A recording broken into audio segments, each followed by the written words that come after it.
Let us begin. Isaac, it's a pleasure to host you. Thank you so much for joining us today. Thank you so much for hopping on the DaoLens Discord space today. And guys, this is a really special episode because we have Apurv join us today, who's the CTO at DaoLens. And I feel like we have a really interesting combination of questions we're going to ask and the direction we're going to take this episode into. So stay tuned. Welcome, guys. Super excited to have you here. Yeah, thanks for having me. All right, so I will give a brief introduction about Isaac and then we'll just jump into it.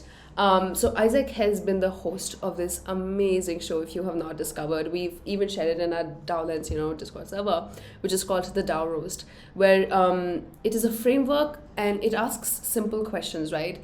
It is like, does this DAO actually do what it says it does? So it's a showdown between what the DAOs claim they do versus what they actually do. And how that's done is we kind of look at their website and their blog. That's where you get the claims. And then you look at their smart contract and their Etherscan or go down in the settings of a snapshot maybe and understand what is it that they actually do. And I think what is so incredible about DAO Roast is that it is but it is linked with memes, and that it makes it such a fun learning experience where you're getting these deep DAO insights, but in an incredibly fun manner. And why it's been amazing is because it's acted as a great awakening for community members to be able to really understand DAOs, and it's acted as a great reflection point for new DAOs that are coming up, like what is it that we're really doing, right? And I think Isaac amazingly quoted the reason and the importance of this show is about that we keep on saying that this ecosystem is so transparent, but he said that it's actually quite opaque. And the reason for that is like information is out there, but it is so tough to navigate because people can't understand code, like people can't read. And that's why they're not able to engage with DAOs, and that is what becomes a little risky when you're not aware. So Isaac has been doing a phenomenal job of that, even running with Logos DAO. So Isaac, welcome, excited to host you. And my first question to you is, how are you? I'm great, yeah. I just got home after a few weeks on the road with like DevCon and then some other things. So like this is my first week home in New York in a while. So just, settled and working and enjoying being back in my normal time zone. That's amazing. Apu, on to you now. Right. So Isaac, let's start with something you already touched upon in your DAO roasts. While going through the nouns contract, something really great about it is that proposals actually automatically get executed once the votes get passed. And that is not really the case for a lot of DAOs where you typically have a council of sorts or maybe a couple of people who actually execute whatever needs to be done once the voting gets passed, right? So the question is like, do you think, first of all, like for the DAOs that do not have an on-chain proposal execution, do you think all DAOs should have it, or are there situations where you think it's not really that applicable?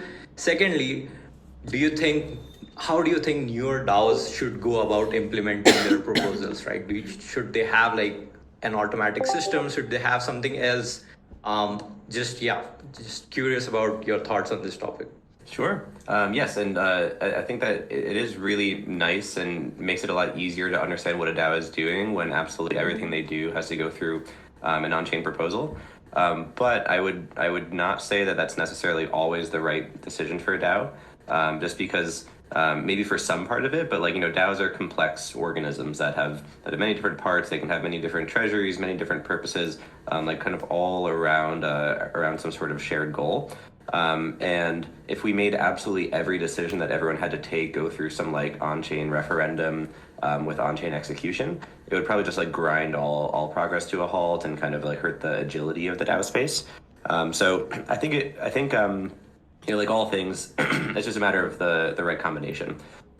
So maybe for like the main, like the big DAO treasury or something, it'd be amazing if like absolutely everything had to go through referendums and on-chain votes and on-chain proposals. But perhaps that's just like the overarching DAO, which like distributes like budgets to like sub treasuries and working teams and working groups and initiatives. Just because like like DAOs are much more than just a referendum machine. It's like governance is much more than just voting. And so I like it as a way to enforce that the members what the members want to happen actually does happen, but it doesn't necessarily have to be the way that every single decision that the DAO makes gets executed. Right. Yeah, I mean, totally makes sense.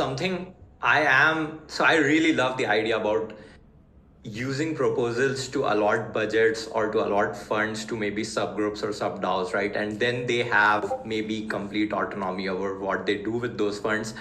But something I'm really curious about is, how do you keep those subgroups or sub DAOs accountable to the funds that they were given in the first place? What if they don't really do a good job at whatever they were supposed to do? Have you seen examples, or do you have ideas about how this could look like in an ideal scenario? So there's three scenarios that come to mind. Two of them are the Build Guild, which is an Ethereum Foundation funded group of developers. Another one is the Protocol Guild, which is like a community funded group of developers that work on Ethereum clients. And the way that those two work, which I think is interesting, is very much like a set it and forget it. Not forget it, set it, but not have to type of fund management, where all people that are involved in the group or the DAO or the guild just receive a set stream of income.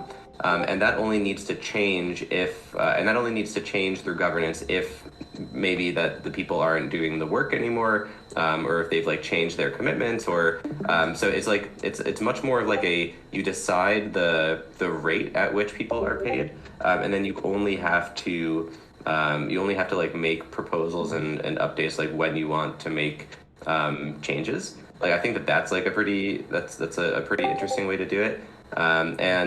The other way that I'm seeing is like the new Safe DAO that spun out of Gnosis, where I'm like a delegate. I've seen that the way that they're doing things is like they're doing things based on, rather than working groups, they're doing things based on a series of strategies, overarching strategies and initiatives and goals and metrics and reflection, where things are constantly have to have a feedback loop of like, okay, is the thing that we're doing working? What did we learn? Do we need to make any changes? And so to me, like agile, fund allocation systems like those are kind of the way to go versus like proposals for every single time that you want to like get paid. Wow, that's pretty insightful. I'm definitely gonna look these two projects up. But yeah, over to you, Devika, for the next question. Thanks, Apoorv. Isaac, which shows like the DAO roast, you've definitely established that you've made yourself so informed about the Web3 ecosystem, and it takes so much learning with your past in decentralized identity, security audits. You've learned so much and you've taught yourself so much. I want to ask you, like, were you naturally good at school? Talk about how was your experience with education in school? Sure. So, I mean, I've always had a natural curiosity, I guess, for subjects that I'm interested in, and then maybe which tends to be pretty broad. So, I guess my focuses have always been kind of like it wasn't as much computer science early. I didn't actually start programming as young as many people that I meet in this space. Like a lot of people are like, oh yeah, I was making websites since I was 14, and for me, when I was 14, the only coding I was doing was I was doing like bash scripts to like make the computers act funny and annoy my teachers. Like I saw computers as a way of just like being like antagonizing and being annoying. But then when I went to college and I started studying, I studied electrical engineering in college, and the thing that I really enjoyed about that was just learning how things work on such a fundamental level.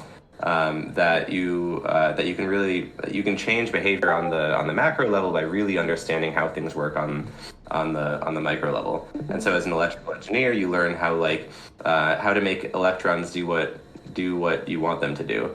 And electrons are kind of like people, they're lazy, they'll take like the path of least resistance. So you kind of have to design like low level systems in such a way that your assumptions have to be very airtight because they're not going to do the hard thing. And the same thing with like people and governance and DAOs. And so in school, when I was studying like these low-level systems and learning how to design just like really airtight things that you deploy into the world and have to just work, to me, that's that is what translated later into what I naturally felt good at with Solidity, which is like designing these like airtight systems that have to just work and you can't just go in and upgrade them whenever you want. So yeah, my path towards Solidity kind of came from like just really diving in and understanding things at like a deep level. That's amazing. Thank you so much for sharing. I think the biggest thing about Web3 is like that inbuilt curiosity. Like you have to have that fire of figuring it out, because this place is constantly evolving. You can't just read one article and dive into it. It also takes 40 hours of homework to dive into this space. And when you're really able to understand the fundamentals, it doesn't seem so distant from you. It doesn't seem so technical and difficult. So thanks so much for sharing. Apoorv, on to you. Right. Isaac, my next question is around like smart contracts, right? So smart contracts are technically public on the blockchain, but again, they are not really that transparent, especially for most people who are not programmers, right? They can't even read code. And for people who are programmers, not all smart contract, the bytecode is present on the blockchain, right? But to decode that bytecode, you actually would require the author of the smart contract to have made that code public or maybe have verified it on Etherscan, right? And this sort of goes against the core principle of having a trustless system in place, because you do have some immutable program on the blockchain, but you don't really know what's happening in there, right? So how do you think we can improve this situation? Like, is there anything that can be done? How do you make sure smart contracts become more transparent over time so that everyone gets to know what's inside them? Yeah, the nice thing is I think the solution isn't necessarily to have to teach everyone how to code. That would probably be very challenging. The things that I'm really optimistic about, that I've learned about in the last 6 months to a year. One is like the simulation system provided by tools like Tenderly, where even if you don't understand the code, Safe added this to their UI where it's like, okay, simulate this transaction. And now it's not a question of like, can you understand the bytecode and like see where all the funds are going to flow? Like you just click the simulate button and it says, if you take this action, this amount of money will be sent from here to here. This like system will be approved to spend money on your behalf. Like Tenderly is still more of a pro tool, I think. Like it's still like not super accessible. But it's a step. And then in the last month, I noticed this developer that I've known for a bit in the DAO space released a tool called Fire. I think the website's like Join Fire or something. And it's like a Chrome extension which works in tandem with MetaMask. And what this does is it's intended to help people not get phished. And the way that it does that is like if you're like on maybe a sketchy website or even a normal website that's been compromised, and if you click a transaction, before it allows you to confirm it, it'll like give you a little like report that's like, hey, just so you know, when you click this button, you're allowing this contract to take all of your NFTs potentially. Or like if you're like clicking this contract, you're about to send all of your USDC to this random address. Are you sure this is what you want to do? And so it's less about helping people understand the code and more improving the infrastructure around people understanding the effects of the transactions that they're executing. Wow. Okay, so that's the simulation thing is like pretty brilliant, I'd say, especially if it could be made accessible to everyone. Mm-hmm. But something else I'm just a little bit more curious about is when it comes to everything on blockchain, right? Etherscan is pretty much the window for most people who don't have a node running of their own to see what's happening over there, right? Everything from funds to tokens, to smart contracts, to anything that happens, right? But Etherscan is a centralized company, right? And I remember a couple of days back, someone tweeted, "Hey, what if Etherscan has been fudging numbers all along, and not just FTX, but like everyone is insolvent, right?" Yeah. And technically, that could be true. Of course, Etherscan probably doesn't have like good incentives to do something like that, Right. but technically they could do that, right? And if they change whatever they display, most people are going to believe it because they have no other source.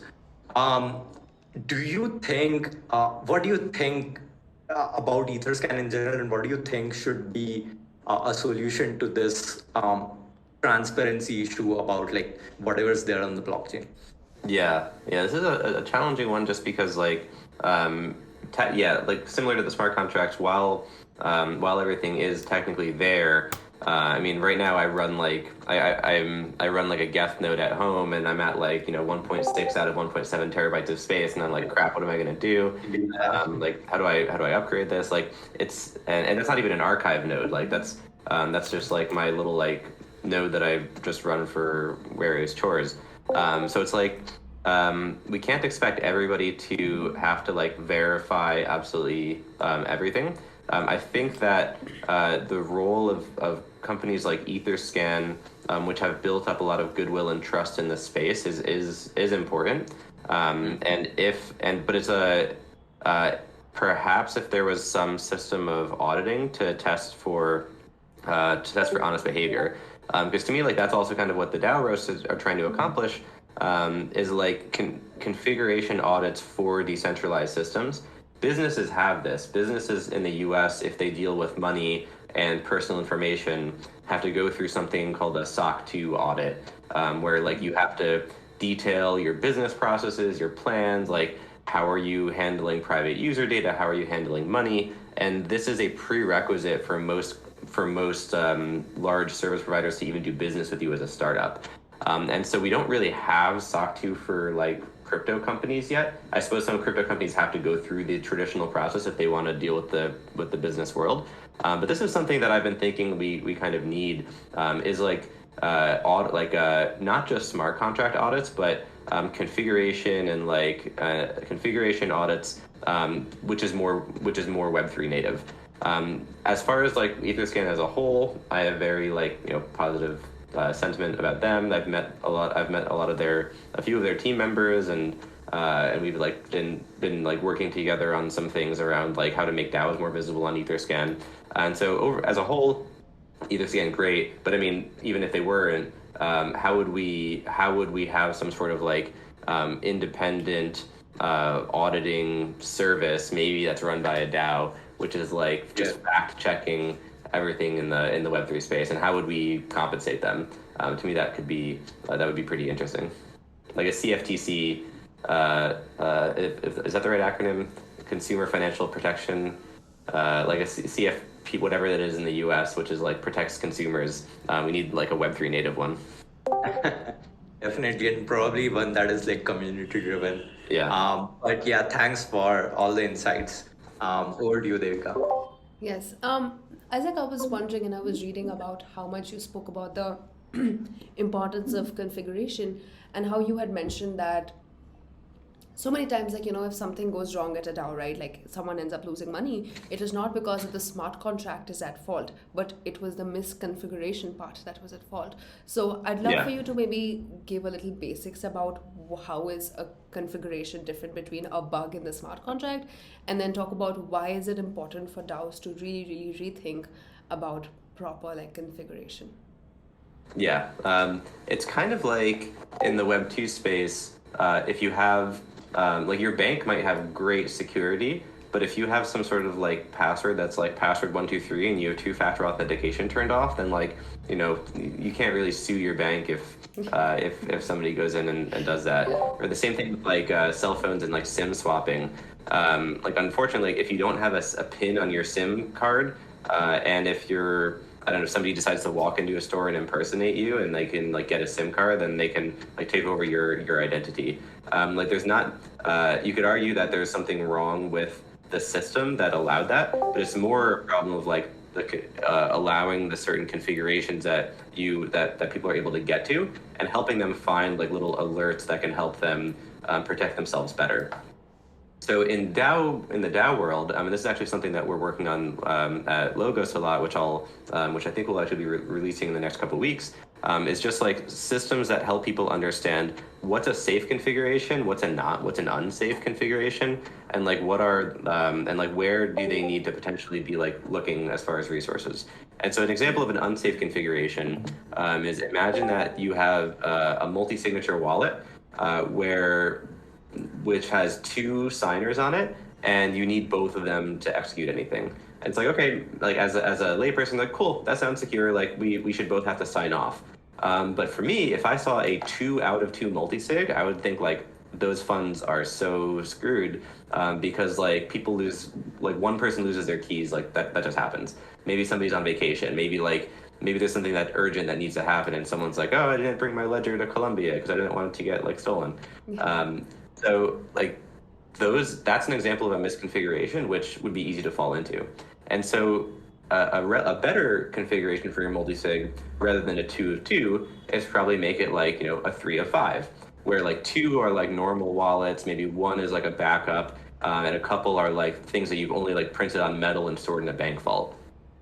So it's easy to use these tools. It's easy to use them poorly. It's hard to, and when you've operated in the space for a while, and you suddenly have like, I probably have like 60 multi-sigs that I'm in some way affiliated with, and I have no way right now of being like, are those all configured properly? I was speaking to somebody yesterday who was like, I was asking him, hey, can you help us get some data on what are all the safes associated with various DAOs so that we can like do some security analysis? And he was like, oh, that's very timely. Somebody just like hacked one of my safes this morning and drained all the funds. So it's like, this happens to people all the time. And it's like, these aren't smart contract bugs. It's just like lazy settings and no monitoring. Absolutely. Thank you so much for sharing that. And my very obvious follow-up question would be, which is, what would you be doing if you weren't in Web3, like an alternate career? Yeah, it's funny because like every month or so I find like a new hobby and I like go really deep on it, and I think like, what if this was what I did all the time?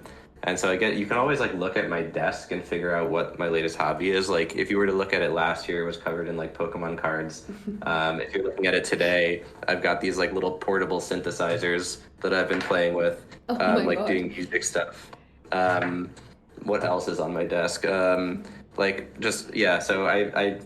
I just spent the last 2 weeks at like an arts residency helping with like these like physical sculptures that do like stuff on the blockchain too. So I don't know, like if I was in Web3, I'd be finding ways to keep myself entertained.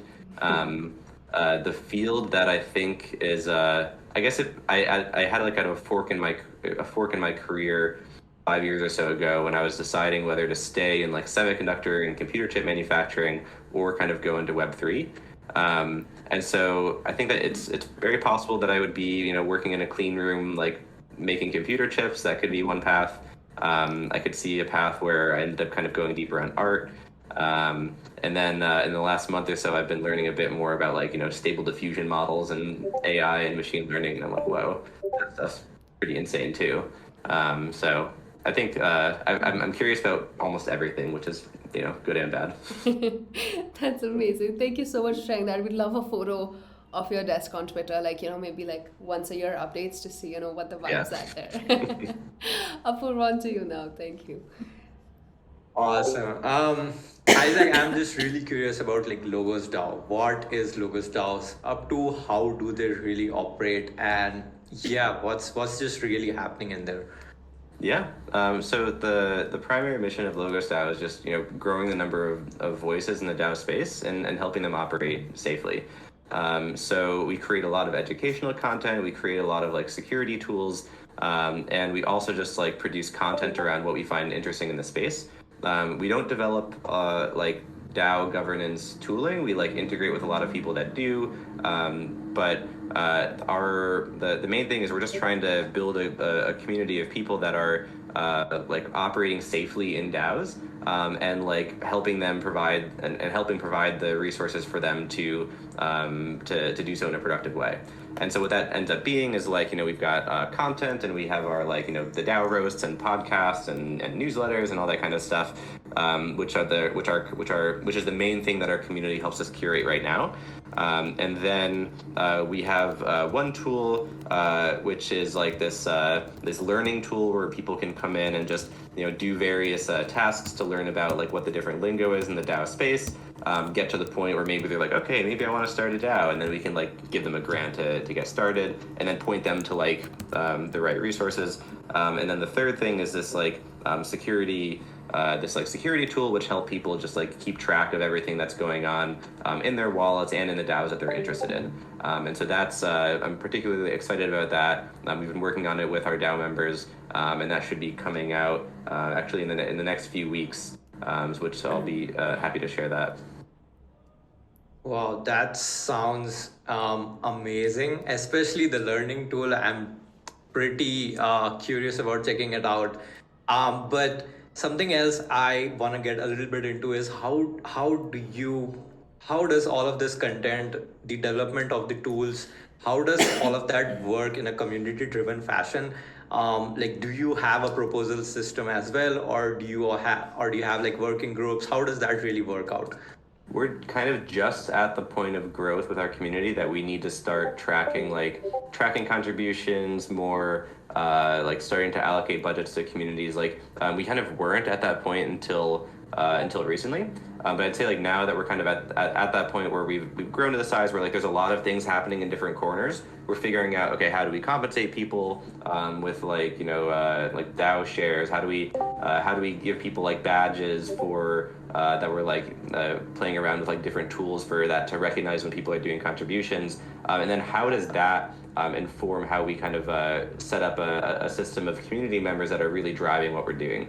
And so we're kind of at that inflection point now where we're figuring a lot of it out. And so ideally we can learn from all of the stuff that we've like that we've been doing in other DAOs and design a really great system for ourselves and for our contributors.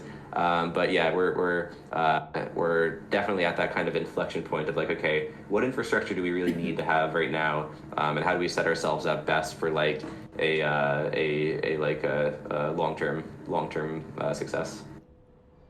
Yeah, that sounds amazing, and I think like Logos could potentially become like an ideal example for other upcoming DAOs to follow, because you are the ones that are curating a lot of content about what DAOs are doing right and what DAOs are doing wrong. Mm-hmm. So yeah, excited to see how that goes. Hope so, or maybe we can at least call ourselves out if we make mistakes. Definitely. Yeah, we would also definitely love to collaborate or help out in any way we can. But yeah, for now, Devika, over to you. Absolutely. I think my question to you would be like, talk about a life-defining moment that really shaped who you are as a person. Sure. Well, I mean, quite a few, but I think that maybe I'll focus on like this like kind of moment that I was at that fork in the road between like engineering and crypto. It was probably like I finished school in like 2015.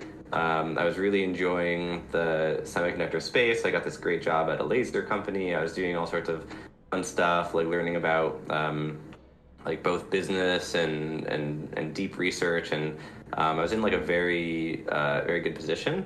But then I was a few years in. I was thinking like, okay, it was like 3 years after I finished my degree, and I was like, I felt like I was also at an inflection point then, where it was like, I need to make some big decisions right now, which are going to shape like what happens. So I tried to line up a few different options. I applied to like some master's programs.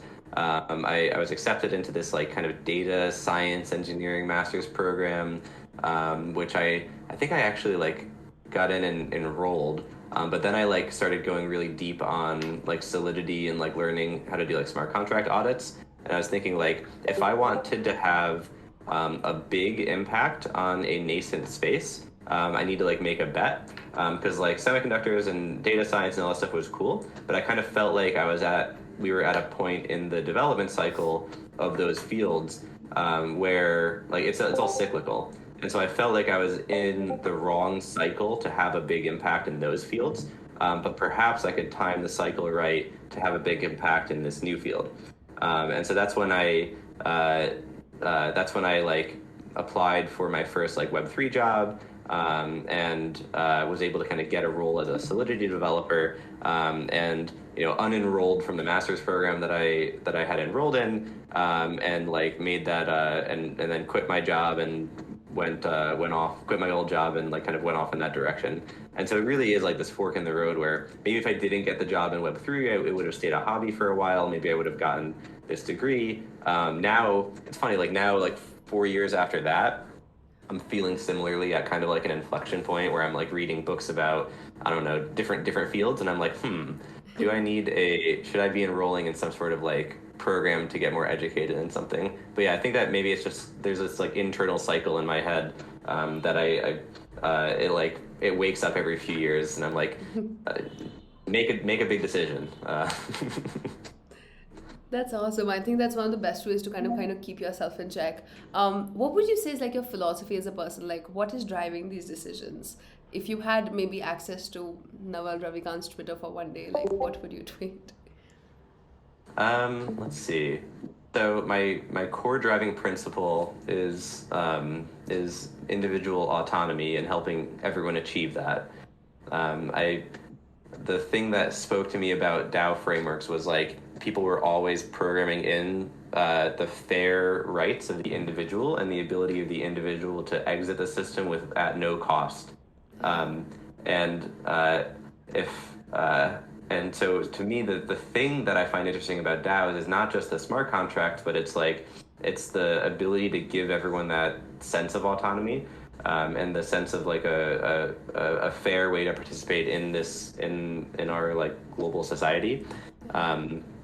And that has kind of led me to learn a lot more about co-ops and the fields of like polycentric governance and like political science and ethnographies of societies and like structuralist philosophy. And like, so I'm kind of like going deep on that stuff now because I'm trying to understand the origins of where like the DAOs are not the thing to invent individual autonomy. Like we've had this like concept of the individual for, as long as humans have been around. And so what I'm just trying to understand is like how does what we're doing now fit into the long arc of history?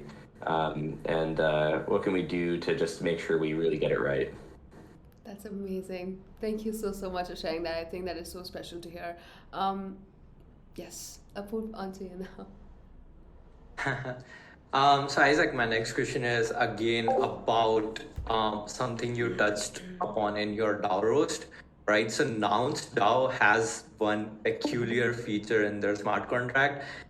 All the 10 founders, the nounders, they have a veto power that they can exercise on any proposal if they wanted to. I don't think they have ever used it so far, but what are your thoughts on that? Do you think that's a fair design choice? Do you think other DAOs should have something like that in place?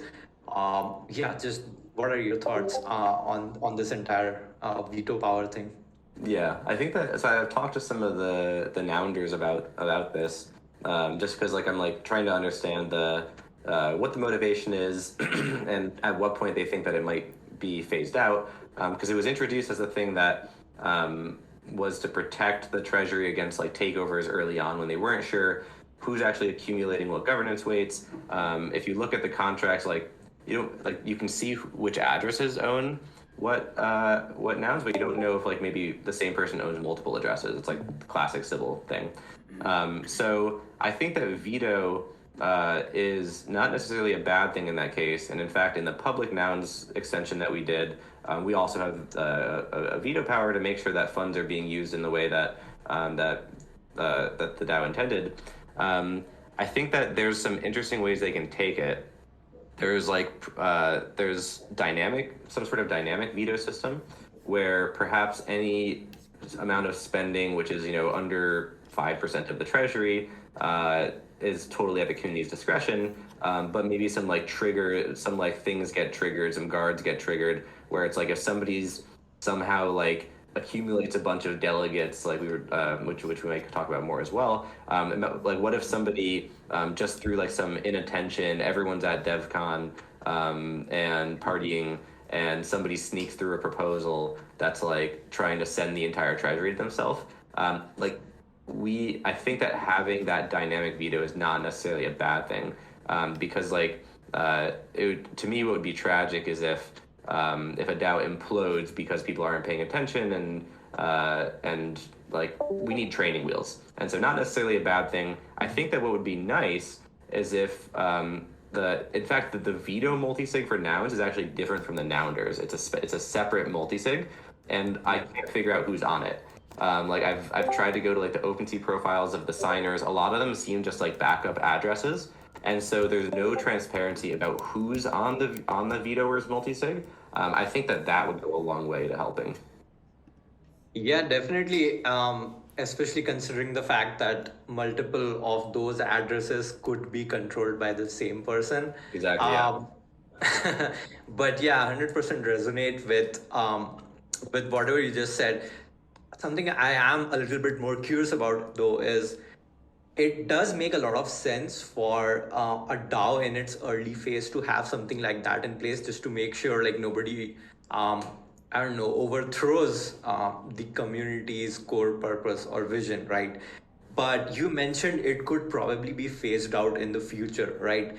How do you decide when you are at a stage where it's okay for the founders to just let go of this, maybe have an upgrade in the contract, something like that, and just give it all to the community 100%? Yeah, well, I think that there's probably two motivations at play at least. One is the motivation of like being true to your word and like really having the DAO take over at a point that you feel it's safe. The other might even be a like, personal liability thing where it's like at some point, do we want to be viewed as having some sort of administrative privileges over this thing versus allowing it to be decentralized?